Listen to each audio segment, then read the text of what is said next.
EF is in the back with the green tie, well, the other green tie. Of course, you know Walt Maddox, the mayor of Tuscaloosa. We got Hayes Webb, the DA, and we also have Captain Kip Hart with our CID. So with those introductions, I'm going to do just a quick note from the TPD. In conjunction with our state and federal partners, we began to investigate the illegal straw purchasing of guns more than 2.5 months ago to combat our gun violence within Tuscaloosa and our community. Since that time, we've looked at over 113 cases. We've identified 9 offenders with 20 charges since that time began. Many of these guns purchased end up in the hands of criminals, and they cannot legally own or possess a firearm and ultimately used in violent crimes in our community. This partnership that we have established is going to be ongoing and to help identify and prosecute offenders to the full extent of the law. I want to thank our state and local partners and our federal partners for their support and the hard work, and especially for our investigators in CID. Throughout these investigations, a couple cases that stand out. We had one purchaser that bought a gun for a 15-year-old that ultimately was used in a crime. And also we had one purchaser bought a handgun for somebody that was convicted for attempted murder that was ultimately taken off of them. So this is extremely important for not only our department but our community, and we're going to continue with this stringent enforcement of the law. So with that being said, I'm going to turn this over to Prim. Would you want to come talk? You want me to do that? Whatever. Yeah, go ahead. Good morning. Thank you for taking the time to be with us today. Gun violence is often at the core of the problems of violent crime in our communities. All too often, guns are found at crime scenes, and those come from hundreds or even thousands of miles away. And so my office remains committed to working with our federal, state, and local law enforcement partners in these efforts to disrupt the entire firearm trafficking networks, both from where those guns originate, where they end up, and all of the towns and cities along the way. Prosecuting individuals who are the most significant drivers of violent crime in our community, those who are responsible for activities that consistently fuel violence, such as firearms trafficking and straw purchasers, is a top priority of my office. And we just so appreciate our partnerships with the Tuscaloosa Police Department, with our Tuscaloosa DA, Hayes Webb, and with the mayor, and also with our federal partners with ATF, and we have Ash Leitner, who is the Assistant Special Agent in Charge at ATF, who's going to share a little bit more about the work that we're doing.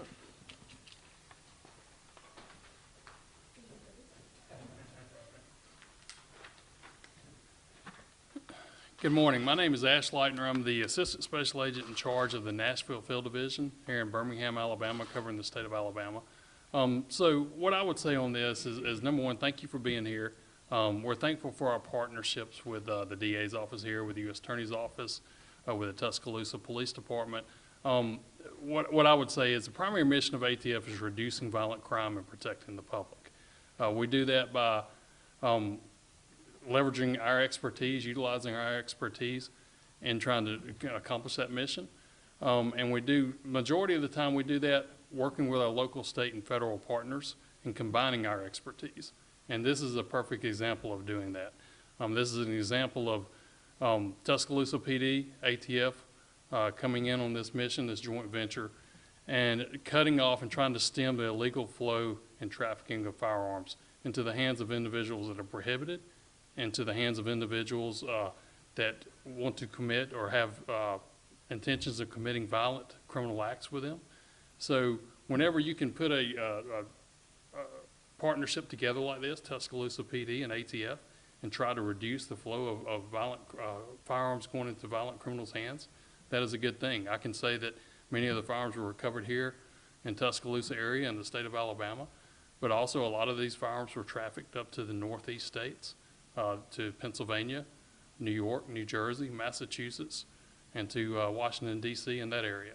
So anytime you can put together a partnership like this and you're trying to reduce violent crime, protect the public, stem the flow of illegally trafficked firearms, that is a good thing and a good venture in this matter.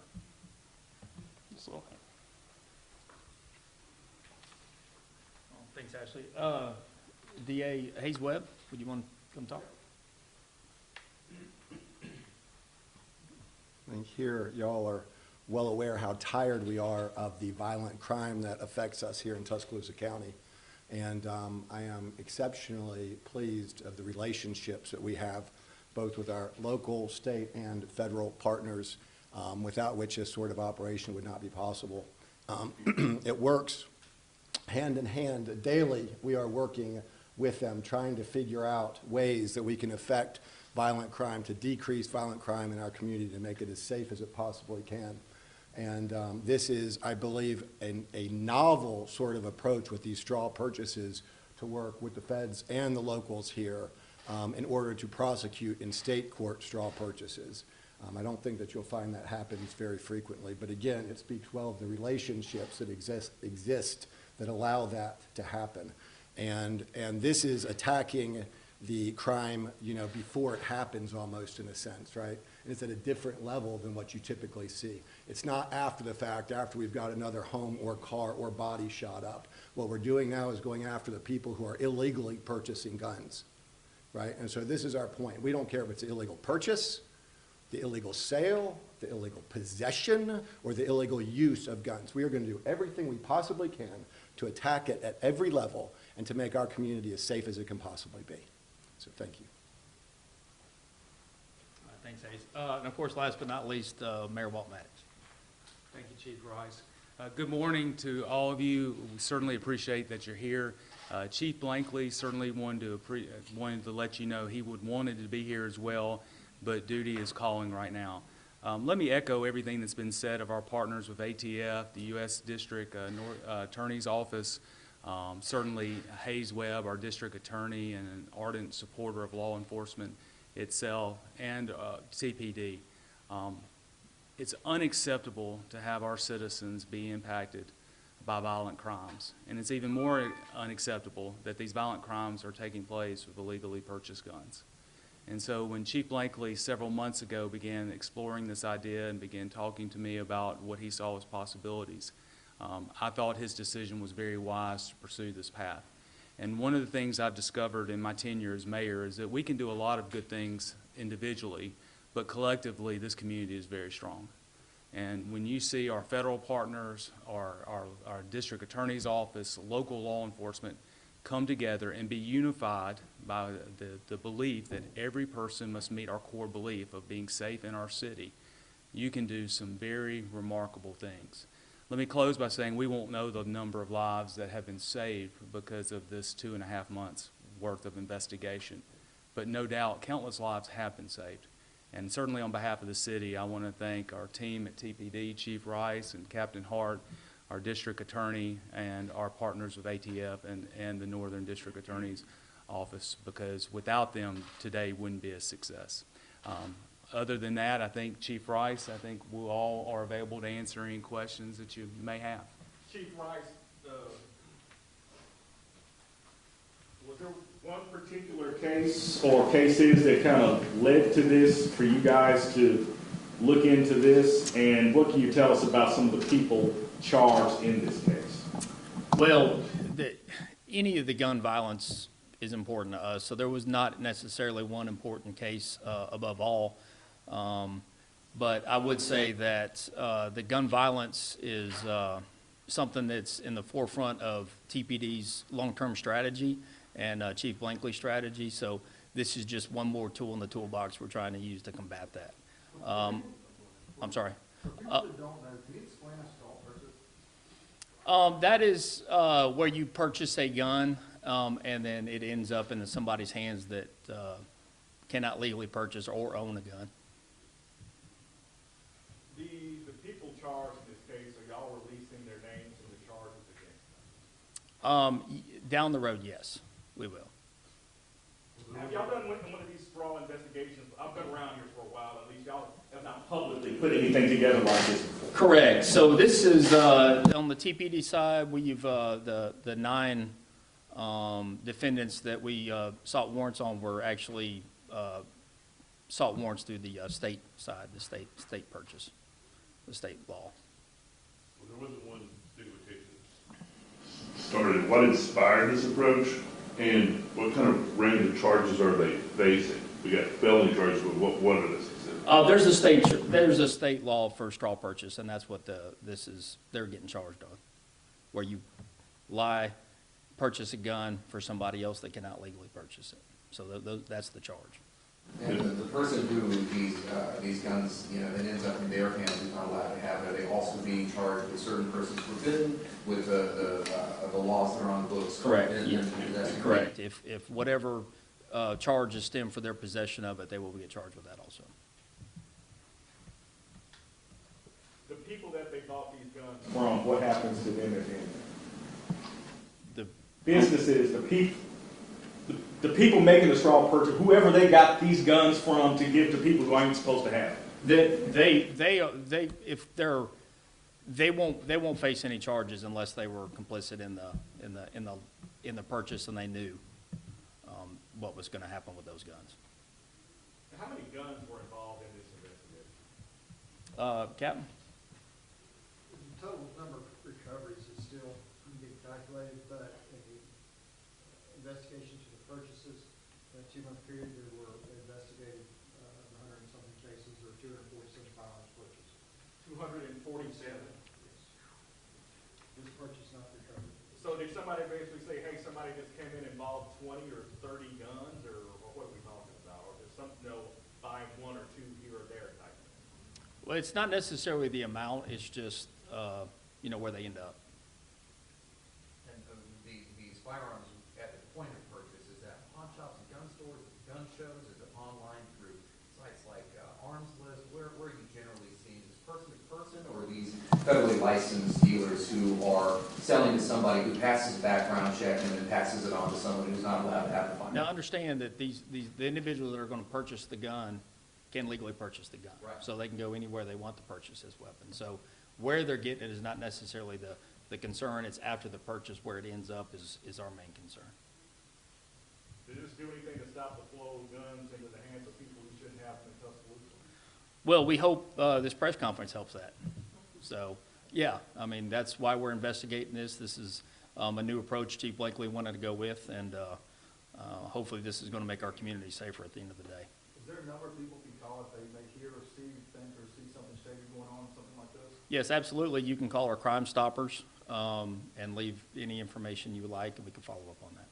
If the wholesaler isn't doing anything wrong, if they see somebody who's coming in on a regular basis buying guns, should they ignore it, or what should they do? Well, they should definitely notify us if they've got any kind of suspicions that maybe that they're purchasing this and legally, and that they're going to end up in somebody else's hands. They should definitely call us and let us follow up on that. And our ATF partners will help us with that Did also. any of these guys wind up involved in the killing of anyone in Tuscaloosa?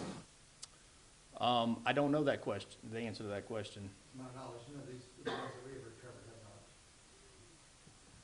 Whether you're an individual who's selling a firearm that you may possess, or you're a federally licensed dealer, are there any signs you can look out for that may indicate that the purchase that's being made could be a straw man purchase? Is there any warning sign you can look out for at that original point of sale? Actually, I don't know. You probably I can follow answer up on that. this one easier. So let me just first say, a lot of times these guns are bought at FFLs, Federal Firearms Licensees. Some of them are in the secondary market. I think that was a question a minute ago. And it could be on the internet. It could be through word of mouth, that people are buying these guns. The main intent is your straw purchaser has a clean record, so to speak, is not prohibited. They come in and they buy the firearm, but most time, and what the straw purchase is they're coming in to buy the firearm with the intent of buying it for somebody else. And many times that's going to be a prohibited person. Many times that's going to be for the intent of giving it to somebody else who does not want their names on the books, so they get this person to straw purchase for them. So we would, of course, strongly encourage people not to commit that criminal act, not to be that person that buys for somebody else. When you sign an ATF Form 4473 and you purchase firearms, you're attesting that you're purchasing it for yourself, not for somebody else. And many times that's how these firearms end up illegally, in the illegal flow of being trafficked. So I think a question may have been as far as the FFL. Many of the federal firearms licensees, that sometimes we'll get calls from them, or they will deny people and won't even allow them to purchase firearms because they'll see something like that going on. They'll see an individual come in that has 3 or 4 other people, and the 3 or 4 other people, or maybe one of those 2 people, seem to have the intent and know about the firearm, and they're pointing out firearms and trying to get somebody else to purchase it for them. And our federal firearms licensees are really good at that point and saying, no, that's a straw purchase. We're not going to do this. Sir, could you give us her name, the spelling, and your title, please? Yes, I'm the Assistant Special Agent in charge of the Nashville Field Division assigned to the Alabama area. My name is Ashley Lightner, Ashley Lightner.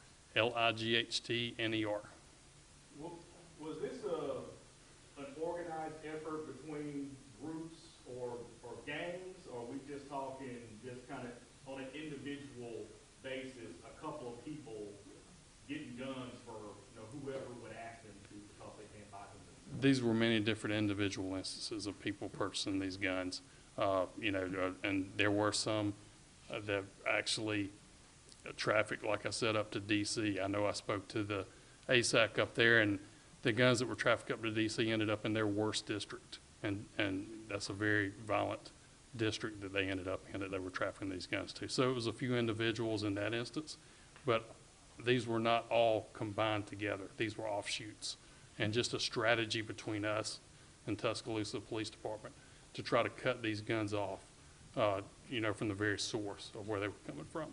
Was it easier for people to get guns in Alabama, Tuscaloosa, and then just sell them somewhere else in the country?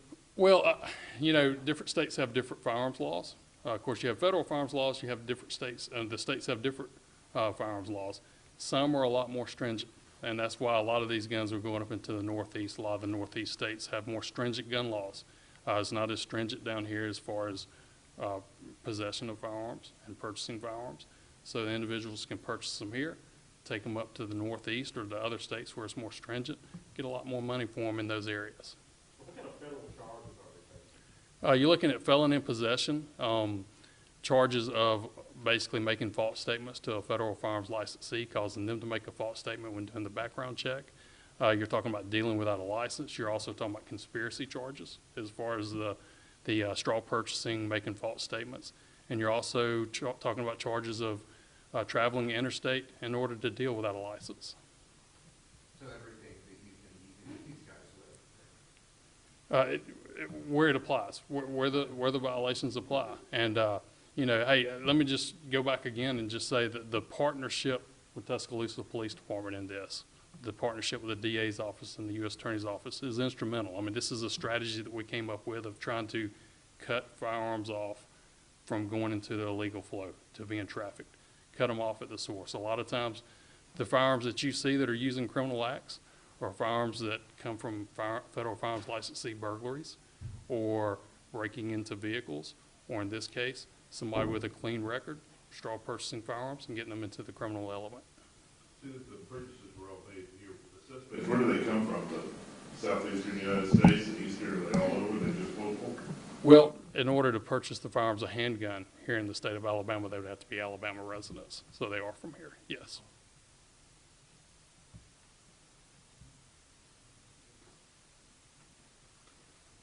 Thank you all. Thank you. Thank you.